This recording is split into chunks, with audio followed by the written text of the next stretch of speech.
ये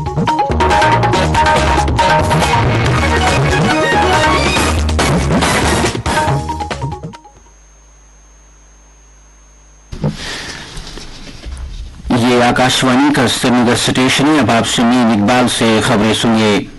वज़ीर-ए-आज़म नरेंद्र मोदी ने कहा कि भारत को आत्मनिर्भर बनाने के लिए हमें वोकल फॉर लोकल पर तवज्जो मरकूज करनी चाहिए ताकि मुल्क में रह रहे दस्तकारों और दीगर पेशों से वाबस्ता लोगों की इक्तिसादी हालत बेहतर हो सके।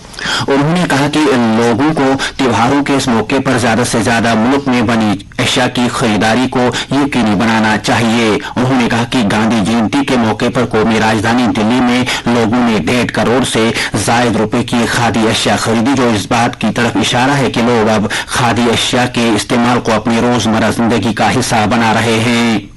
उन्होंने कहा कि 3 साल पहले मुल्क में खादी से बनी चीजों की खपत 30,000 करोड़ रुपए से कम थी, लेकिन अब ये खपत 1.25 लाख करोड़ रुपए तक पहुंच गई है, जिसकी बदौलत शहरों और देही इलाकों में रह रहे दस्तकारों और पेशेवर लोगों को खातिर-ख्वाह मुनाफा हासिल हो रहा है। मन की बात प्रोग्राम के 106 के आज के शुमारे में इजहार ख्याल करते हुए मोदी ने कहा कि भारत इस वक्त दुनिया में सबसे बड़ा मैन्युफैक्चरिंग हब बन रहा है, जिसका क्रेडिट मुल्क के तमाम लोगों को जाता है। उन्होंने कहा कि आने वाली दिवाली पर कारीगरों का मुस्तकबल रोशन करने के लिए हमें इनकी तैयार करदा चीजों का ज्यादा से ज्यादा इस्तेमाल करना चाहिए। 31 अक्टूबर को मनाई जा रही सरदार वल्लभ भाई पटेल की जन्म जयंती के सिलसिले में इन्हें खराज अकीदत अदा करते हुए वज़ीर-ए-आज़म ने कहा कि सरदार पटेल ने भारत को जोड़ने में जो कारहाई नुमाया अंजाम दिया वो तवारीख में कभी फरामोश नहीं किया जाएगा। वज़ीर-ए-आज़म ने कहा कि पटेल ने 580 रियासतों को जोड़कर मुल्क बनाने में जो अहम रोल अदा किया है, उसके लिए पूरी कौम उन्हें शानदार खराज अकीदत पेश करती है। लेफ्टिनेंट गवर्नर मनोज सिन्हा ने कल श्रीनगर में इंडियन माइनॉरिटी फाउंडेशन के ज़ेर एहतमाम सद्भावना तकरीब में शिरकत की। ये फाउंडेशन अक़लियतों को बाइख्तियार बनाने, तसव्वुफ़ को फरोग देने और भाईचारे, अमन और हम आहंगी को फरोग देने में एक अहम किरदार अदा कर रहा है, जिसका तस्वुर वज़ीर-ए-आज़म नरेंद्र मोदी ने दिया था। इस मौके पर इज़हार ख्याल करते हुए लेफ्टिनेंट गवर्नर ने कहा कि वज़ीर-ए-आज़म ने सबका साथ सबका विकास का नजरिया हमें दिया और सरकार एक ही मजहब भारत, एक ही किताब आईन और एक ही शास्त्र सबके लिए अच्छी सेहत पर यकीन रखती है।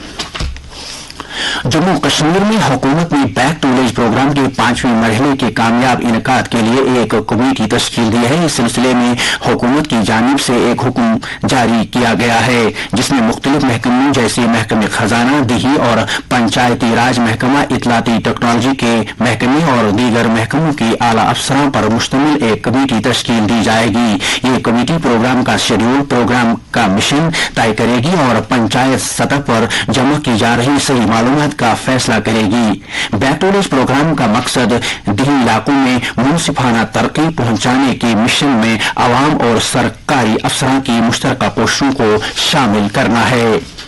जम्मू कश्मीर में मरकज की हिमायत याफ्ता स्कीम समग्र शिक्षा के तहत वजारत तालीम ने मरकज के ज़ेर इंतजाम इलाके में चलाए जा रहे 1000 से ज्यादा सरकारी स्कूलों में sanitary pad, vending and incinerator machine लगाने को मंजूरी दी है और मशीनों के लगाने का अमल जल्द ही शुरू हो जाएगा, जिनको पिछले साल के दौरान समग्र शिक्षा के तहत मंजूरी दी गई थी।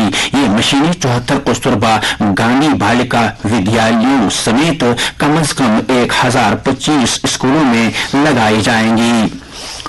हुकूमत ने घरेलू बाजार में प्याज की कीमत को काबू में रखने के लिए इस साल 31 दिसंबर तक प्याज की बरामदात पर $800 फी मीट्रिक टन की कम से कम बरामदियाती कीमत नाफिज कर दी है। ये कीमत आज से नाफिज होगी और इस साल 31 दिसंबर तक लागू रहेगी।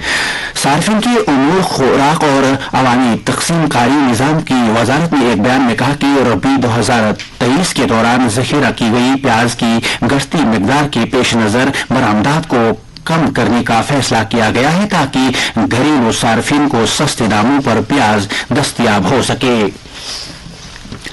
क्रिकेट।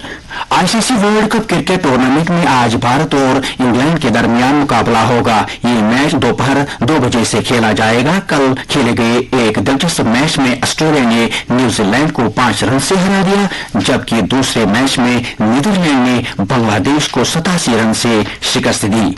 इसके साथ ही खबरों का ये बुलेटिन खत्म हुआ।